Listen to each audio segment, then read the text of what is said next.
Olá, seja muito bem-vindo, seja muito bem-vinda ao Macro Review, o podcast de economia do C6 Bank. Eu sou a Nayara Fraga, do time de conteúdo, e hoje a gente vai falar do dólar. Sabe aquele respiro que moedas como euro, iene e libra esterlina tiveram ante o dólar recentemente? É bem provável que a gente não veja a continuidade disso. A moeda americana voltou a se valorizar e deve permanecer forte. Por quê? No episódio de hoje, a gente explica o que esperar do dólar e fala também da melhora da atividade econômica na Europa e dos obstáculos à queda da inflação no Brasil. O programa de hoje tem ainda a participação da Gabriela Santos, do JP Morgan Asset Management. Ela analisa o movimento nos mercados globais. Hoje é 27 de fevereiro de 2023.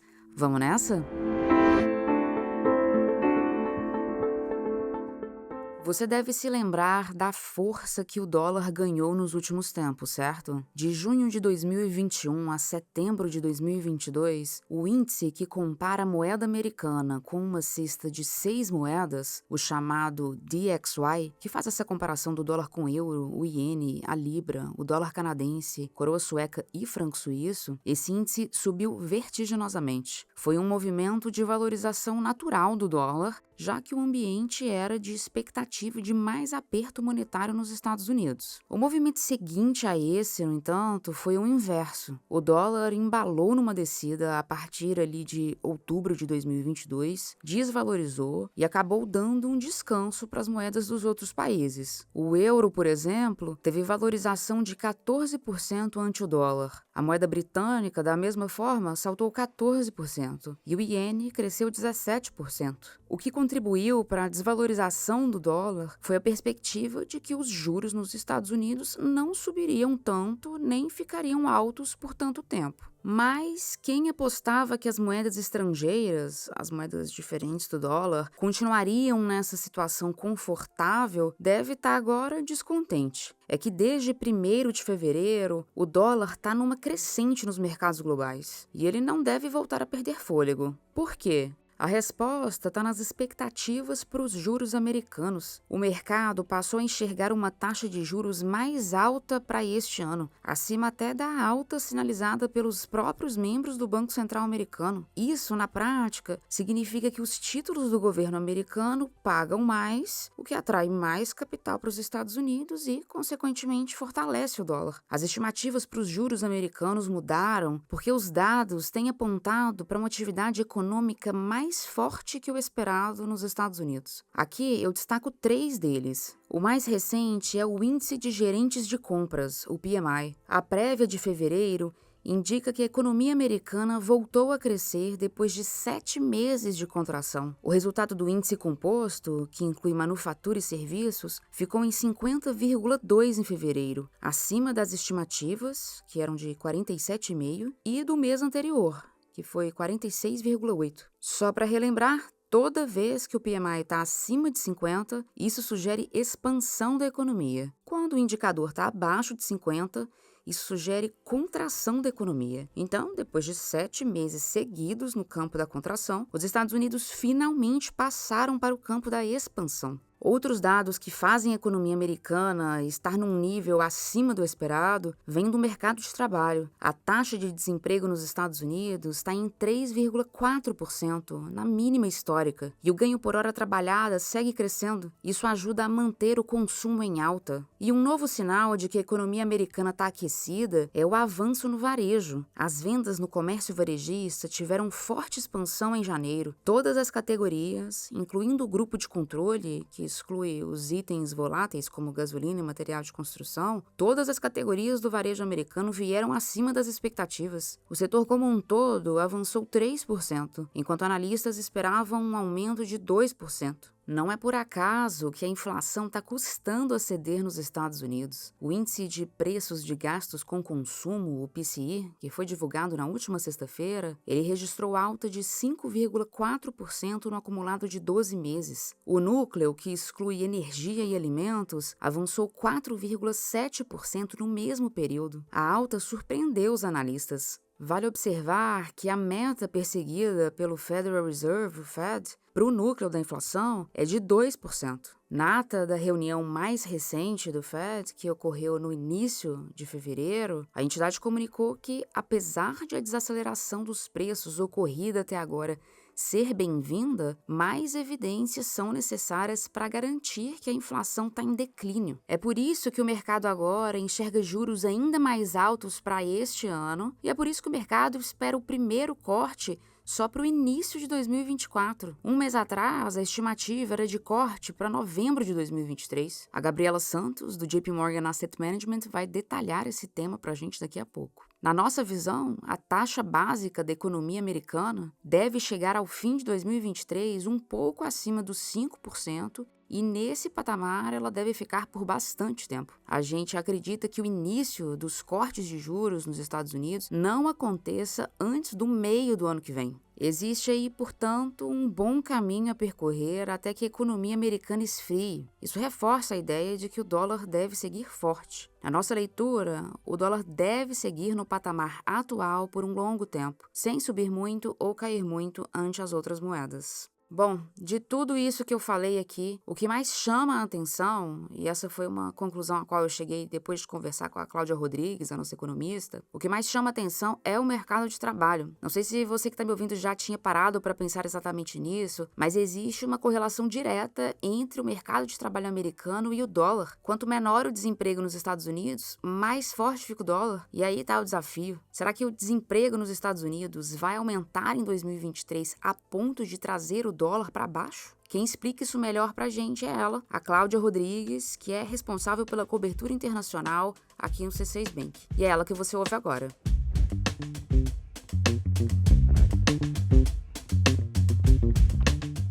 Nayara, o mais relevante no momento para a política monetária americana é o mercado de trabalho. Existe um desequilíbrio significativo entre oferta de trabalho e demanda por trabalho. São praticamente 2 vagas para cada desempregado nos Estados Unidos. A taxa de desemprego, como você falou, está no mínimo da série histórica. Isso é bom por um lado, já que está sobrando oportunidade de trabalho. Mas o ponto é que existe aí a questão, como você colocou na sua pergunta, da correlação negativa entre o mercado de trabalho e o dólar. Quanto menor o desemprego nos Estados Unidos, mais força ganha o dólar em relação às outras moedas. Para entender melhor isso, basta pensar que o mercado de trabalho aquecido gera uma pressão crescente sobre os salários. Essa pressão segura os preços lá em cima, leva o Fed a agir, subindo os juros, enxugando excesso de liquidez, que significa tirar moeda de circulação, e o resultado disso é que os dólares ficam mais escassos e a moeda americana, consequentemente, se fortalece. Na nossa visão, o dólar tende a permanecer forte em relação às outras moedas, porque o desemprego nos Estados Unidos deve demorar a voltar para os patamares mais normais, digamos assim. A taxa de desemprego natural, que seria aquela que não causa inflação, é estimada pelo Fed em torno de 4%, e a gente aqui até acha que seria um pouco mais, tipo entre 4,5% e 5%.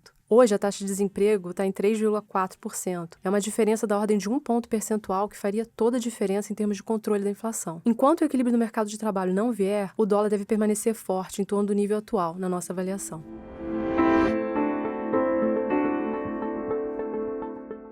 O assunto agora é economia europeia. Com a queda no preço do gás na Europa, que é uma das principais fontes de energia para os europeus, a atividade empresarial na Europa vem retomando o fôlego mais rápido que o esperado. Isso reduz ainda mais a chance de recessão na região. Os sinais dessa retomada ficaram mais claros com a divulgação da prévia do Índice de Gerentes de Compras de fevereiro, que mostrou bons números para a zona do euro e para o Reino Unido. Esse indicador, vale lembrar, é resultado de uma pesquisa que avalia, entre outras coisas, como andam a produção, as vendas, a demanda por insumos, a contratação de trabalhadores. Na zona do euro, o PMI ficou em 52,3 em fevereiro. O indicador está em expansão por lá desde o mês passado, mas o dado de agora veio acima do dado de janeiro e acima das expectativas. O avanço foi o mais forte na zona do euro desde maio de 2022. O que favoreceu o índice foi o segmento de serviços, em especial o setor financeiro, turismo e recreação e mídia. Quando a gente olha para a indústria da zona do euro, a gente vê uma leve queda, mas foi possível notar já uma melhora na cadeia produtiva, com um tempo mais curto para a entrega de suprimentos, o que não era observado desde janeiro de 2020, e com custos menores de insumos, principalmente de energia. Tá menos caro para os empresários pagar a conta de energia. No Reino Unido, depois de 6 meses em terreno contracionista, o PMI ficou em 53 em fevereiro, que foi a maior alta desde junho de 2022. Esse resultado veio bem mais forte que o esperado, que era 49. O avanço também foi fruto da expansão dos serviços, em especial o setor financeiro, hotéis e restaurantes. A notícia é boa para a Europa, mas ela também indica que a pressão inflacionária continua sobre os países europeus. Os salários altos, em especial no setor de serviços, pressionam os custos das empresas e dificultam a queda dos preços ao consumidor. Bom, esse foi o primeiro bloco do nosso programa. Eu já volto com a análise de Brasil.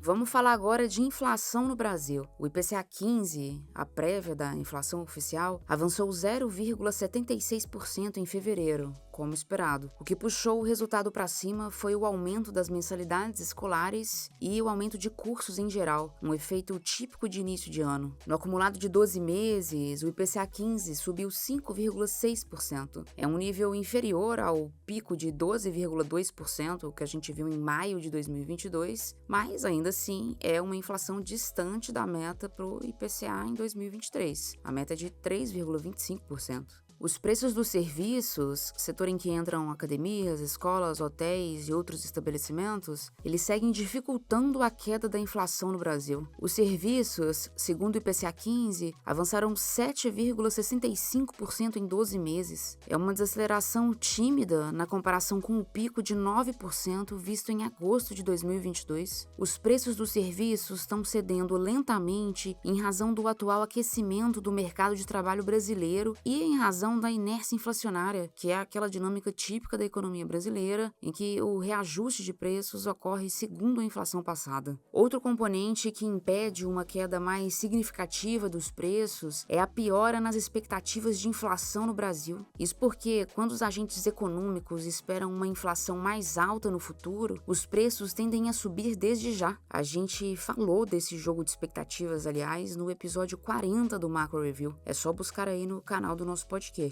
Aproveitando o gancho das expectativas, o Boletim Focus desta segunda-feira, 27 de fevereiro, mostra que o mercado projeta um IPCA de 3,80% para 2025 e 3,75% para 2026. 4 semanas atrás, as estimativas estavam em 3,5% para ambos os anos, ou seja, estão crescendo as dúvidas sobre a capacidade do Brasil de trazer a inflação para a meta. E além da queda lenta nos preços dos serviços e da piora nas expectativas de inflação, tem outra coisa. Está prevista para o início de março a volta dos impostos federais sobre etanol e gasolina. Não tem uma decisão oficial ainda sobre a retomada da cobrança, mas a alteração pode acrescentar cerca de 0,9 ponto percentual no IPCA deste ano. Nossa projeção para a inflação de 2023 é de 5,8%, e essa estimativa contempla só parte dessa alta de impostos, ou seja, nossa projeção deve subir.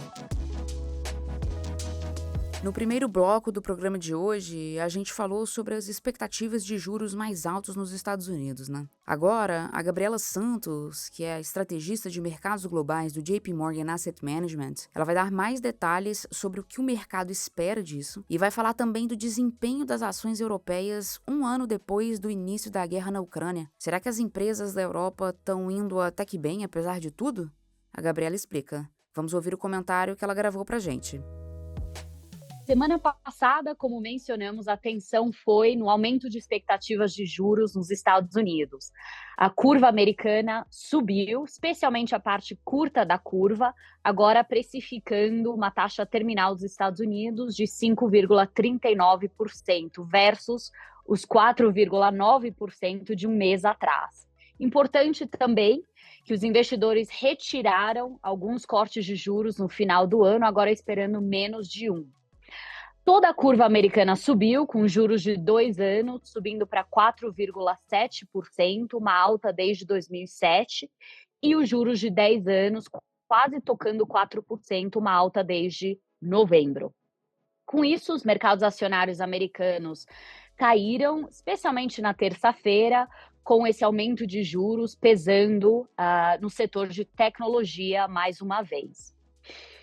A razão desse aumento de expectativas foram os dados fortes dos Estados Unidos de janeiro, que já tínhamos recebido nas últimas semanas, e também essa semana os dados fortes de fevereiro, com a pesquisa PMI surpreendendo positivamente nos Estados Unidos, especialmente a pesquisa de serviços subindo. Fora dos Estados Unidos, a tensão na Europa, com a semana passada marcando um ano de guerra na Ucrânia. O interessante tem sido, um ano depois, o impacto da guerra na Europa. Essa mesma pesquisa PMI da Europa mostrou um aumento de confiança da indústria europeia para uma alta que não víamos desde 9 meses. Isso tem levado ainda mais os investidores a aumentarem expectativas de crescimento na Europa esse ano, possivelmente a recessão nem ocorra na Europa. Por fim, olhando os retornos desde o começo da guerra na Ucrânia, pode surpreender que, na verdade, as ações europeias têm tido um melhor desempenho do que as ações americanas, caindo 1% no último ano versus 3% nos Estados Unidos. Pode surpreender também que os preços de energia têm caído bastante desde o começo da guerra, com petróleo abaixo 15% e o gás natural europeu abaixo 50%. Isso especialmente porque a Europa conseguiu achar outras fontes de energia e também teve um inverno bem quente. E isso ajuda a explicar, então, por que a região pode nem ter uma recessão esse ano. Por fim, onde se sentiu mais o impacto da guerra tem sido no mercado financeiro, na renda fixa, com a renda fixa, por exemplo, alemã, abaixo 20% no último ano, com aumento de expectativas de inflação e de juros. Incrível que os juros europeus não estão mais negativos e hoje em dia temos uma taxa de juros de 3% e investidores falam de chegar a 4% no final do ano. Hora da nossa agenda. Eu compartilho aqui os principais dados econômicos que nossa equipe acompanha nesta semana. Na terça-feira, 28 de fevereiro, o Banco Central do Brasil divulga o resultado de janeiro do setor público consolidado, que reúne aí as contas de governo central, estados, municípios e estatais. Nossos cálculos indicam que as contas públicas brasileiras tiveram saldo positivo no mês passado. Também na terça-feira, o IBGE divulga a taxa de desemprego no Brasil referente ao mês de dezembro de 2022. Na nossa projeção, a taxa terminou o ano em 7,9%, o menor patamar desde 2015. Na quinta-feira, dia 2, a gente vai saber qual foi o resultado do PIB brasileiro no quarto trimestre de 2022. A gente espera leve retração de 0,2% em relação ao trimestre anterior. Também na quinta-feira, sai a inflação ao consumidor de fevereiro da zona do euro. A expectativa é de que o núcleo da inflação continue elevado e demore a cair. Na sexta-feira, 3 de março, nos Estados Unidos, saem os dados do ISM, que é outra pesquisa de gerentes de compras observada de perto pelos analistas. A gente vai saber qual foi o resultado de fevereiro do setor de serviços, que deve sinalizar uma expansão do segmento. Antes disso, na quarta, sai o ISM de manufaturas. A expectativa é de melhora na atividade industrial americana. É isso, chegamos ao fim do episódio de hoje. Muito obrigada a você que ficou comigo até aqui. Quem faz parte da equipe econômica do C6 Bank são Felipe Salles, a Cláudia Moreno, a Cláudia Rodrigues, o Eliezer Jacob e o Felipe Mack. A produção e o roteiro são desse time todo, junto com a Nayara Fraga e Malena Oliveira. A edição de som é da Thaís Andréa. A divulgação nas redes sociais é de Karina Campos, David Romay e Sara Santana. O Macro Review é um podcast semanal. Você pode ouvir a gente no canal do C6 Bank no YouTube ou na sua plataforma favorita de podcasts. A gente está no Spotify, na Apple Podcasts, no Deezer, no Pocket Casts e no Google Podcasts. Uma boa semana para você e até o próximo episódio.